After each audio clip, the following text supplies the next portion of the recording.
kick it off. It's not really a normal press conference. Go ahead. We had practice, it went well. I guess I'll ask the first question just about Red and Diaz and the new guys coming in on offense. Just the energy, everything you wanted there in terms of the first day? They have no choice. One, they have no choice because of just the energy of Coach Lashley and his entire staff, Coach Likens, Coach Justice, Coach Hippolyte. He's got more energy than everybody combined. So it's already a high energy thing. The nature of the beast is you have no choice but to be a high energy outfit. And so the players, they knew it was on from our very first fast start drill. You know, I mean, just the difference in what a practice is. If I'm an older guy, what I just went through is not something I've been through in the time I've been here. So it's a new experience. Manny, in terms of what you have at running back, obviously without Cheney, it's basically 3 healthy tailbacks and Michael Parrott as well. Could you talk about what you have there? Did Burns show you enough where you feel confident in him as the only veteran back? And is that a position where you might at all look for help with the very limited resources you have left transfer market? Well, I would consider Cam Harris a veteran back. No, I meant behind Cam. Oh, Cam obviously the starter, Burns the only other veteran back. No, I think, you know, when we reconvene in the fall, you know, I think that's part of why we were able to get Don Cheney and Jalen Knight to come together, because those are guys that wanted to factor in year one. Robert Burns absolutely showed that he can have a role on this football team beyond he's one of our best special teams players and has huge impact on the game on special teams, but he's a different guy to tackle than all the other guys we have. But Cam Harris probably, it's always tough to single guys out, but since we've come back in the off-season program, I think I can say this, I don't think anybody's done more extra work in the weight room than Cam Harris. I think that's a fair statement to make. So all of his intentions of what he's doing through his work ethic is priming himself for a big year. Manny, talk a little bit about just what a new start means to you, to everybody, you know, just the chance to start over, put a new team together, hit the reset button, and you know, just try to make it right. You know, it's just a new year, and I don't know, no matter what our record was or what anyone else's record is, you have to rebuild a college team from scratch every year. I know as a coordinator, I always feel like you had to rebuild the defense every year. You know, you can never assume, you know, we're gonna run the ball and tackle. You can never assume that those things, you can never take those for granted. And we mentioned to our team today, a team is a collection of people and the behavioral choices that they make. And so by nature, if you change the people on the team, then you've changed the team. If you change the choices that those people make, then you change the dynamic of the team.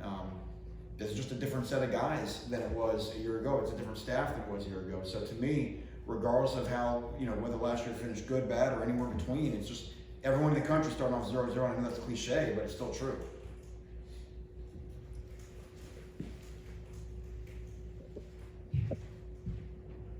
And with another year under your belt, what are some of the things you're going to be doing differently, you know, this year that maybe you didn't do last year? Yeah, I mean, you always have a learning curve from year one to year two, and that's obvious. There are so many things, a lot of things that, you know, that are, you know, that I kind of keep internally, you know, that you're doing differently. But I keep going back to what I just said before, you know, all this is about the people, and it's making sure that you have the right people on board. You have to draw a line. If you don't have the right people on board, then you have to make some. You have to either through recruiting to what you want to build through your culture, you do that. And it's not for everybody, you know. And some people, you know, they end up on the wayside. And so I think that's the biggest part. I think what you understand is the realization that you can't bring everyone to water, right? But those that do, you want that to be the nucleus of your team. You mentioned Cam Harris did a nice job in the off-season program. I was wondering if you could mention maybe other guys that maybe fall in that category too, that have some nice momentum going into the spring. Gosh, yeah. I mean, there are a bunch. I mean, the team. You know, David Feely and his staff have really done a remarkable job of getting the guys stronger, getting them ready for that practice we just went through. didn't have a guy miss a rep, despite all the tempo and the high amount of plays that we got today. As I just go through the list, a lot of the guys are ones that you would suspect, Al Blades, is a great worker in our off-season program. DJ Ivy, same way. Christian Williams, I'm just kind of starting secondary, has, made some big strides. And I feel like anytime I start rolling through names, you end up, I don't want to, if I don't call someone's name, I'd act like that they haven't been. Certainly Amari Carter has been outstanding. Zach McLeod, it's hard to find a guy that works in the program harder than Zach McLeod. John Ford in the weight room has been a different guy this year. Obviously, Greg Rousseau, I think you guys had a chance to see him in person, and he looks, outstanding on offense. Again, just looking at what Zion Nelson looks like now in person compared to what he was, 365 days ago, he's a different person. The wideouts, you see D. Wiggins, Mike Harley, these guys are all working hard. This has been a very productive offseason program for us, and we had great competition. And you get to that point where now we did what we did today, get on the grass and go play some football. Manny, Derek King, how is he doing in light of his dad's death? Given his history and what he's done, it seems understandable to figure that most of us, I think probably all of us, believe he'll end up being the starter. When would you like to name the starter? Can you talk about everything I just said? In the order that you asked it, no, I won't.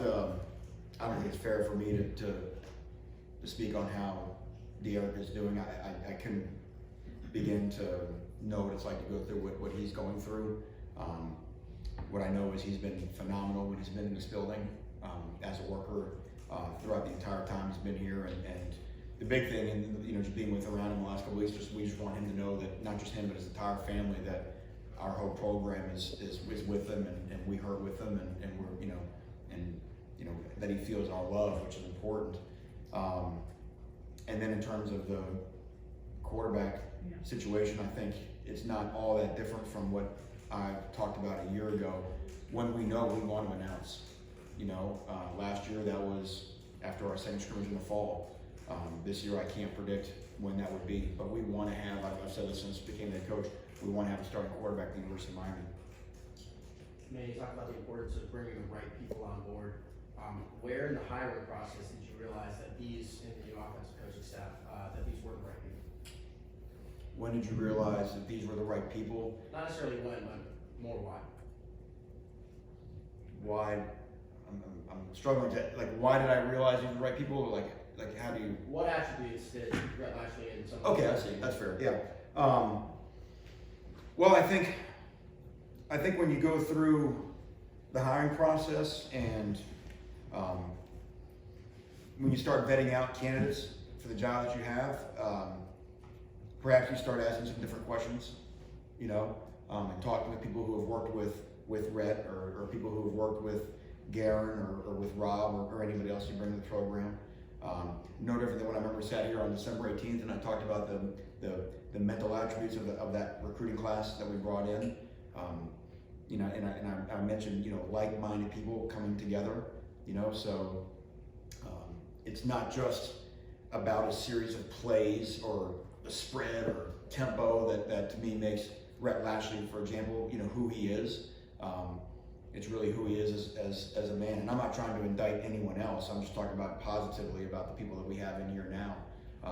That kind of fit with our staff, the culture of our staff, and the type of people that we want to be, So I think all those guys, just from doing my research and doing my homework, checked all those boxes, and then getting them into our program.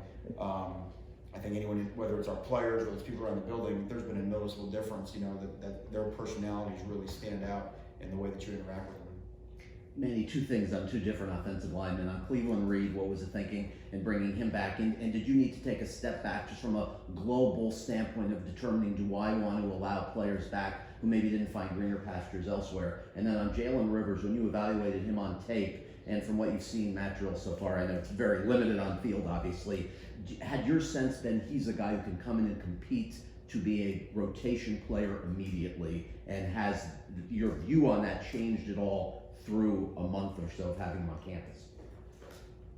You asked about Jalen, the first thing you asked about. Yeah, about Cleveland Reed, About just Cleveland, thinking, yeah. And then You know, Jalen. that's something, there's no manual for that, right? Because this is a new era with the portal.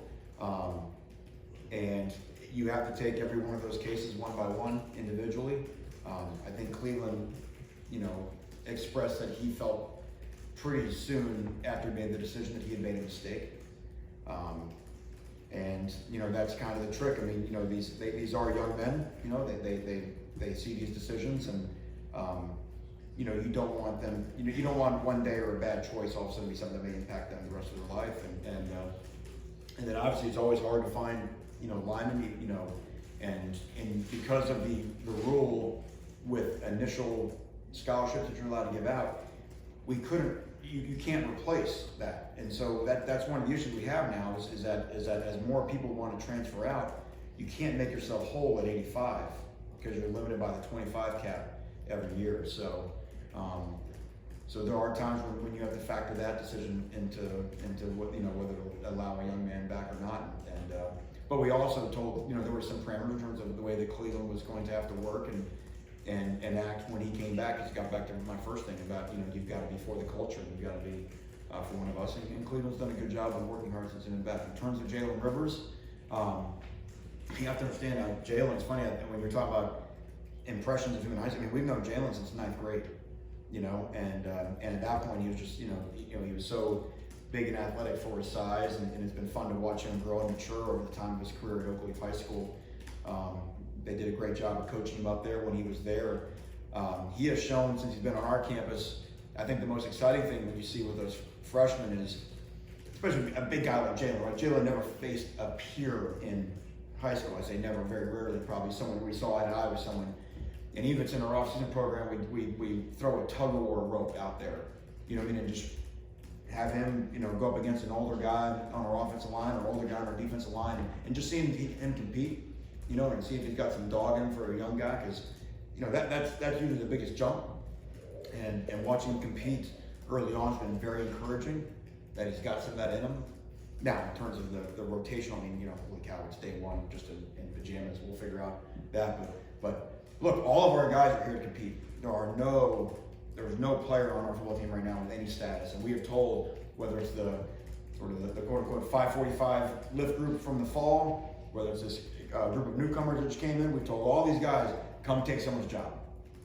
Come take someone's job. We got to get out of this, you know, comfort zone of guys being here and being comfortable and whatever. We got to get back to that. And do we have enough guys to do that yet? Is our depth where it should be to do that yet? No.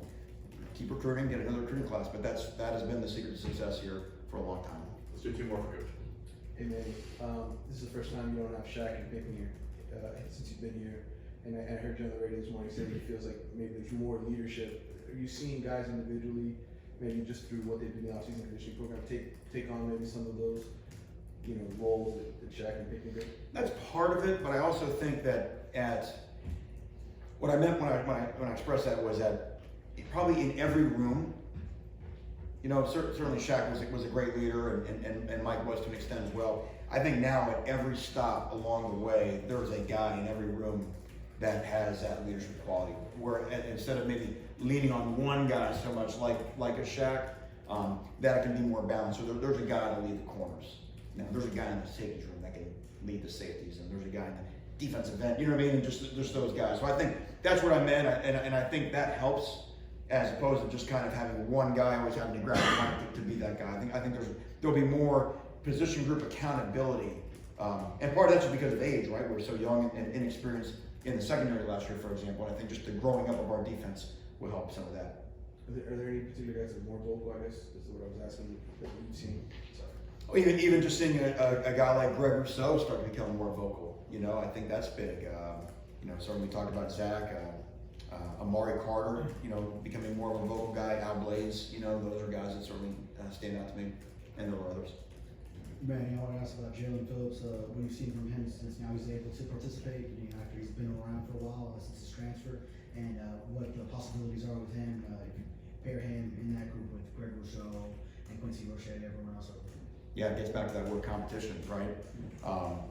Again, just judging on Jalen through our off-season program. Again, we wish I won practice, you know, I have to watch the film, but highly competitive guy.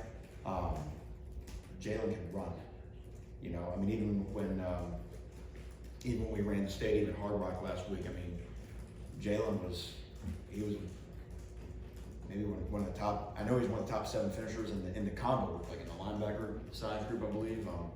He's very, very athletic for his size. He's obviously, you know, totally transformed his body with David Feely since he's been back here. And again, this is what we're trying to do. We're trying to add as many, you know, highly competitive, talented football players as we can to our defense. And you know, and again, he'll learn the framework. He was not allowed to practice, you know, last calendar year. So today was really his first practice since I don't even know how long. So it'll take him a minute to get back into the field thing. But yeah, we expect him to be, you know, fighting for, and that's why again, whether it's Greg or there's no one that should be comfortable on this football team. No one. And guys like Jalen are the reason why. Great. Thanks everybody. Okay, thank you all. Thank you. Thanks, Manny.